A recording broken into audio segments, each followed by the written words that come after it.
The air crackles with the static of unspent potential. Somewhere right now, a child is being told to be realistic. A dreamer is folding their ambitions into a desk drawer.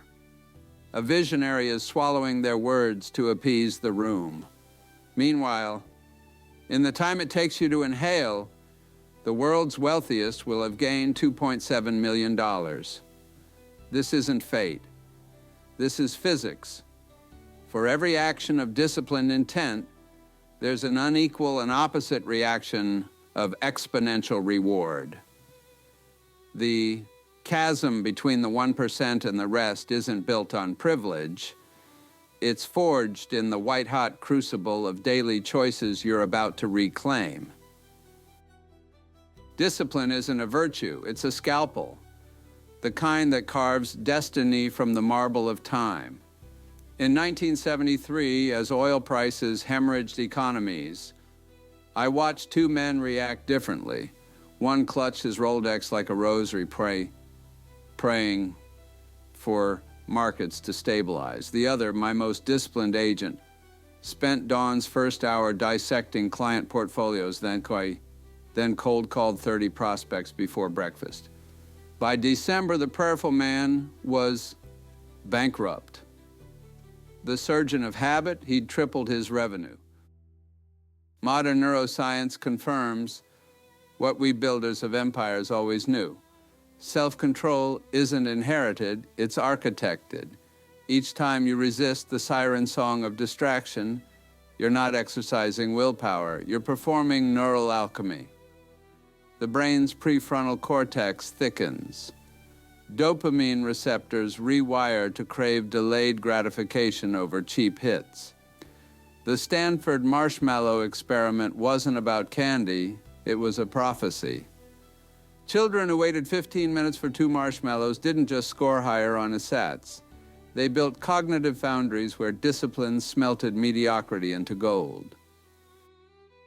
Yet here's the rub. Society mass produces distraction like cheap perfume. The world wants you fat on convenience, starving for purpose. The 1%, they've installed mental airlocks. Every morning, they don't check emails, they conduct cerebral surgery.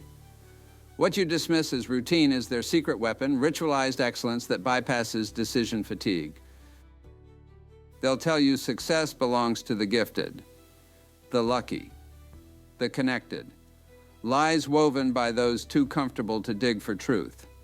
At 14, selling newspapers in minus 20 degrees Fahrenheit Chicago winters, I learned talent freezes faster than determination. The naturals quit first, their gift became a coffin. The grinders, we developed frostbite-resistant resolve. Angela Duckworth's research unveils the raw truth. Grit, not IQ, predicts who climbs from poverty's quicksand. When she studied Ivy League undergrads, West Point cadets, and corporate warriors, the pattern held. Not the brightest, but the most stubborn. The ones who treated failure as data, not destiny. The 1% don't have better ideas. They have better immune systems against defeat. Consider this. For every dollar earned by the bottom 90%, billionaires gain $1.7 million.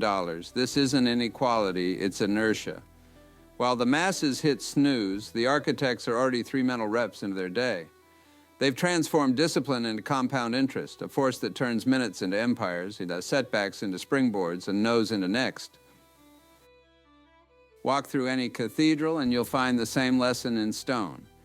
Greatness is accretive. Each habit is a brick. Each disciplined day, mortar. I built combined insurance not through genius strokes, but through non-negotiable rituals. 4:17 a.m., ice water face plunge, neural reboot. 4:29 a.m., handwritten gratitude, 3 specific victories. 4:47 a.m., mental time travel, vividly inhabiting future goals. 5:03 a.m., first critical task completed, momentum ignition. Science now validates this sacred geometry. When researchers scanned brains of disciplined performers, they found thickened gray matter in regions governing focus and emotional control. Discipline isn't moral, it's morphological. You don't have it, you carve it into your cerebellum through daily chiseling. The 1% secret? They turn prosaic acts into sacraments. Brushing teeth becomes mindfulness practice. Commutes transform into audio universities. Even leisure is deliberate. Chess over clickbait. Documentaries over doom scrolling. Their environments aren't lived in, they're engineered. Every book, contact, meal, a brick in their cathedral. Discipline's true test isn't the grind, it's the meltdown. In 1929, as brokers leapt from windows, I gathered my team, not to commiserate, to innovate. We redesigned policies protecting families from economic freefall. Result?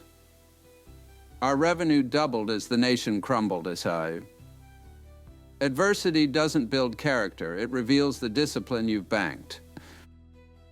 The Stanford Willpower study proved it. Those believing self-control is limitless outlast, others on grueling tasks. The 1% treat crises as gyms. Each recession, a heavier weight. Each failure, a deeper stretch. Their resilience isn't innate, it's compound discipline earning interest across decades. Let's demolish the myth. The 1%'s vaults aren't locked. Their strategies aren't secret. They're simply the last ones standing at evolution's finish line. The ones who kept running when others negotiated with their exhaustion. Your blueprint awaits. Declare mental sovereignty, banish can't from your lexicon. Forge non-negotiable rituals. Start with 17 minutes earlier rising. Rewire reward circuits. Replace screens with skill drills. Mind crises for leverage. Every no is a not yet. The data screams it. Taxing billionaires 5% could lift $2 billion from poverty. But real revolution isn't redistribution, it's mass discipline awakening. When the 99% reclaim their cognitive capital, when they stop trading hours for pennies and start compounding minutes into generational wealth, that's when the towers of inequality crumble. The clock strikes 4:03 a.m. Somewhere, a future titan silences their alarm. They don't know it yet, but this simple act, this daily defiance of gravity, is the first brick in their empire. The 1%'s vaults aren't filled with gold. They're lined with 1 million disciplined mornings, each whispering, "This could have been yours." The divide isn't economic, it's electrochemical. Neural pathways versus neural freeways. Your choice isn't to join the 1%, it's to become the 0.00001% who realize discipline isn't a barrier, it's the bridge. Walk it.